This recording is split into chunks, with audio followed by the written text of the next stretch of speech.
ஆக்சுவலாக ரவி அண்ணா வந்து எனக்கு எப்படி பழக்கம்னா, நான் முதல்ல சினிமாவுக்குள்ளே வரணும்னு ஆசைப்படும் போது ரவி அண்ணா வந்து ஸ்டன் கிளாஸில் இருப்பார். ரவி அண்ணா வந்தாருன்னா பயங்கரமாக பண்ணுவார். நாங்களாம் ஒரு 3 ஃபீட் ஜம்ப் பண்ணால் ரவி அண்ணா வந்து ஒரு 10 ஃபீட் ஜம்ப் பண்ணுவார். அப்போ பார்த்து பயமாக இருக்கும், ஐயோ இந்த சினிமாக்குள்ளே தான் நம்ம வரப்போகிறோமான்னு. கிளாஸ் முடிஞ்சோடனே கூட்டிகிட்டு போய் ஜூஸ்லாம் ஃப்ரீயாக வாங்கி கொடுப்பாரு. காசு கொடுக்க மாட்டார். நாங்களாம் காசு கொடுத்தா வாங்கிக்க மாட்டார். சும்மாரா சின்ன பசங்க உட்காருங்கடான்னு சொல்லி அவர் தான் காசு கொடுப்பாரு. ஸோ அப்படி தான் எனக்கும் ரவி அண்ணாக்கும் பழக்கம். கொஞ்ச நாளுக்கு அப்புறம் தான் தெரிஞ்சது அவர் என்னோட சின்ன பையன்னு. அதுலேருந்து அவர் நான் அண்ணான்னு கூப்பிட்டு அடி வாங்குவேன்னு சொல்லி அப்புறம் ரவின்னு பேச ஆரம்பித்தோம். பட் ரவியோட எல்லா படமும் நான் பார்த்துருக்கேன். ஐ திங்க் எவ்ரி ஃபில்ம் அது சக்ஸஸ் ஃபெயிலியருங்கிறத தாண்டி எனக்கு ரவியோட படம் ஃபஸ்ட்டே பார்த்துட்டு I always call and talk to him. காஸ்டியூம்லேருந்து ஒரு சீன்லேருந்து பெர்ஃபார்மன்ஸ்லேருந்து ஒரு நோட்டீஸ் பண்ணி நான் நிறைய வாட்டி கூப்பிட்டு பேசியிருக்கேன்.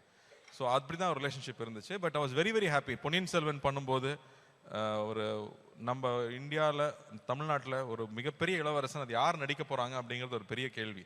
ஸோ அப்போ நான் ஃபஸ்ட்டு நான் போய் தாய்லாண்டில் உட்காந்துருக்கும் போது அழகாக இளவரசனாக ரவி உட்காந்துருக்கும் போது ஈ லுக் லைக் தட். நான் சொன்னேன் முதல்ல சுற்றி போடணுன்னு சொன்னேன் நான் பார்த்த உடனே. ஏன்னா அப்படி ஒரு லட்சணம் வேணும், இல்லாட்டி அந்த கேரக்டர் பண்ண முடியாது. ஸோ அதுக்கான எல்லா லட்சணமும் இல்லை, ஒரு ஒரு இளவரசனாக இருக்கக்கூடிய எல்லா லட்சணங்களும் ரவிக்கிட்ட உண்டு. எனக்கு அதை விட ரொம்ப பிடிச்ச விஷயம், மனசால கூட யாருக்குமே கெடுதல் நினைக்காத ஒரு ஆள் ரவி. அவனால் நினைக்க முடியாது. He is not mad like that. அதனால் I am so proud of him. And இன்னைக்கு அவன் வந்திருக்கிற தூரமாகட்டும், நாங்கள் 2 பேர் உட்காந்து பேசும்போது எனக்கு ஒரு ஃபுல் நரேஷனே கொடுத்தாரு அவர் ஒரு டின்னர் டேபிளில். அவர் டைரக்ட் பண்ணி அவர் நடித்து நாங்கள் 2 பேர் நடிக்கிறதுக்கு ஒரு கதை முதல்ல பேசிட்டோம், ஆல்ரெடி பேசியிருக்கோம். So I was very surprise. Ravi comedy பண்ணிகிட்டே இருப்பான். ஆனால் ரவியோட இன்னொரு சைடு நமக்கு யாருக்கும் தெரியாது. நான் சொல்லிட்டே இருப்பேன், ஜிம் கேரி அளவுக்கு ஒரு சைடு ரவி இருக்கு, இன்னும் ராஜாண்ணா கூட அதை ஸ்க்ரீனில் காமிக்கல. ஐ திங்க் அது வந்து இப்போ நம்ம யோகி பாபு பண்ற படத்தில் அது எல்லாத்தையும் நம்ம பார்ப்போம் நான் நினைக்கிறேன். அவர் என்னெல்லாம் வெளியில் காட்டலையோ அது எல்லாத்தையும் யோகி பாபு மூலமாக நம்ம காட்டுவார்னு நான் நம்புகிறேன்.